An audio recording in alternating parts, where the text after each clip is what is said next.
नमस्कार। स्वागत है आप सभी का आज की साहित्य की कक्षा में। आज हम पढ़ेंगे कृतिका भाग 1 में संकलित पाठ 2 मेरे संग की औरतें, जिसकी लेखिका हैं मृदुला गर्ग। नाम से ही जैसे स्पष्ट है कि लेखिका ने इस पाठ में कुछ स्त्रियों का, औरतों का जिक्र किया है। और औरतें कौन सी, जिनका उनके जीवन पर बहुत प्रभाव है, जिनसे उन्हें किसी न किसी रूप में प्रेरणा मिली है, या जिनके जीवन में कुछ ऐसी विशेष बातें रही होंगी कि लेखिका ने उन्हें अपनी रचना में स्थान दिया। तो चलिए पाठ पढ़ना शुरू करते हैं। लेखिका कहती है, मेरी एक नानी थी।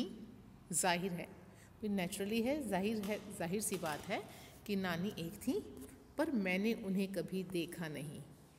मेरी माँ की शादी होने से पहले ही उनकी मृत्यु हो गई थी। यानी कि जब लेखिका की माँ का विवाह हुआ तभी उनकी नानी का देहांत हो चुका था।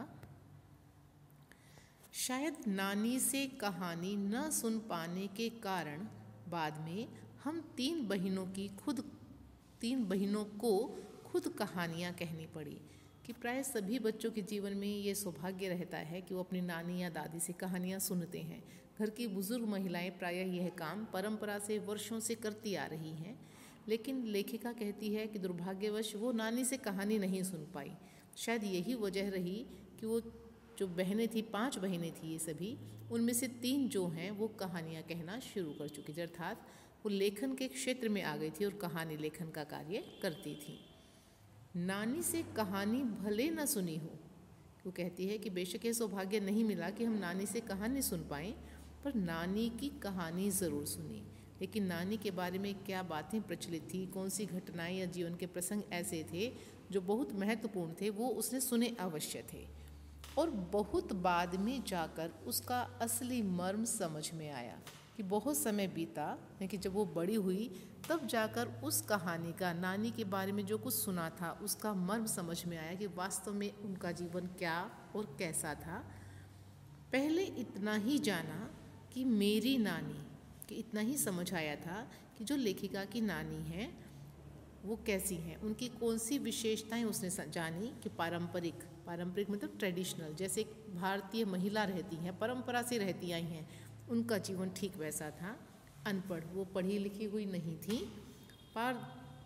पर्दानशी जो घूंघट करने वाली हैं, वो घूंघट करने वाली स्त्री थी। यानी कि जैसा भारत में महिलाओं का जीवन होता है वैसा ही जीवन उनका था।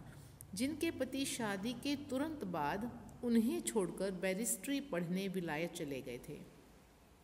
कि पति ने जो हायर स्टडीज़ है, जो आगे की पढ़ाई है, बैरिस्टर था, वकालत, वो की बाहर जाकर कैम्ब्रिज विश्वविद्यालय से विवाह हुआ और वो छोड़कर वहाँ उन्हें चले गए पढ़ने के लिए बाहर। तो कैम्ब्रिज विश्वविद्यालय से डिग्री लेकर जब वे लौटे, जब वो बैरिस्ट्री पास करके वापस आए अपने देश, अपने घर, तो विलायती रीति रिवाज के संग ज़िंदगी बसर करने लगे थे। तो जैसे विलायत के लोग रहते हैं, उनका खान पान, रहन सहन, पहनावा, रंग ढंग सभी जो है विलायती जैसे हो चुके थे। इसके लेखिका के नाना के। नानी ने अपने रहन सहन पर, अब यहाँ पर हमें विशेष ध्यान देना है कि नानी जो पर्दानशी थी, पारंपरिक महिला थी, अनपढ़ थी, उन्होंने कैसे अपने व्यक्तित्व को आज़ादी से जिया, कैसे स्वयं को ऐसे जीवन में जीते हुए जहाँ पति का रहन सहन बिल्कुल अलग है, उनके विचारों का प्रभाव अपने ऊपर नहीं पड़ने दिया। यही उनके जीवन का एक विशेष पहलू रहा कि नानी के अपने रहन सहन पर उसका कोई असर नहीं पड़ा।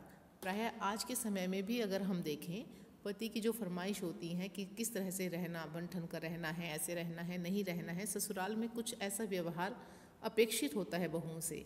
तो उन्होंने क्या किया, पति जो बाहर से आए हैं, विलायती रंग ढंग में ढल गए हैं, उस चीज़ का प्रभाव अपने ऊपर नहीं पड़ने दिया। जैसा उन्होंने अपना जीवन जीना चाहा वैसा ही जिया। पारंपरिक जीवन, भारतीय संस्कृति से भरा हुआ जीवन उन्हें पसंद था, वही जिया। न उन्होंने अपनी किसी इच्छा, आकांक्षा या पसंद नापसंद का इजहार पति पर कभी किया। उनकी जो अपनी इच्छा रही कि वो कैसा जीवन चाहती हैं, आकांक्षाएं, पति से भी उन्होंने पति पर भी जाहिर नहीं की, ना तो अपनी इच्छा या आकांक्षाएं पति पर थोपी और ना ही पति के रहन सहन का प्रभाव अपने ऊपर आने दिया। तो उनके जीवन के मुख्य ये दो पहलू रहे कि एक तो अपना जीवन अपने हिसाब से जीना, पति की इच्छाओं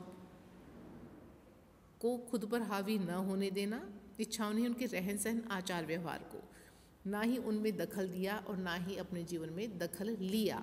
तो ये उनके जीवन की एक विशेष बात थी। अब जो हमने एक छोटा सा ये अनुच्छेद पढ़ा है, इसमें हमने देखा कि मुख्य रूप से दो व्यक्तियों का चरित्र सामने आता है, एक तो लेखिका की नानी और दूसरे लेखिका के नाना। तो उनका व्यक्तित्व पूछा जा सकता है, या प्रश्न यह भी हो सकता है कि दोनों की चारित्रिक विशेषताएं बताइए। अच्छा, इसमें आपने देखा होगा कि एक शब्द है पर्दानशी, उस पर अंक लिखा गया है 1। तो जहाँ पर भी ये नंबरिंग डली होती है, उन नंबरिंग के जो नंबर संख्या है उनके अर्थ नीचे दिए गए हैं, वहाँ से हम उससे पढ़ सकते हैं। ये हमारा शब्द ज्ञान बढ़ाने के लिए कि हम उसका अर्थ समझ सकें। तो आज की कक्षा में सिर्फ हम इतना ही पढ़ेंगे। आगे के पाठ में मिलते हैं अगली वीडियो में। तब तक के लिए धन्यवाद।